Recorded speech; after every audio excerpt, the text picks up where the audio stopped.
Dito ka na lang. Gagawin po namin ang lahat. Pakiusap, dito na lang po kayo.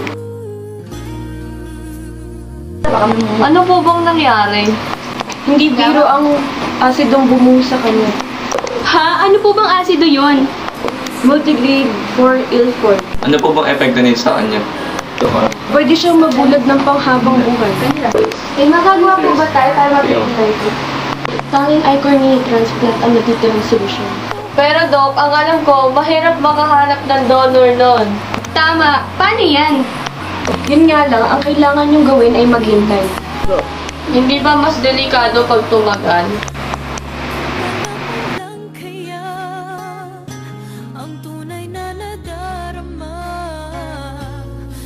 Naisin mo pa bang lumayo sa piling?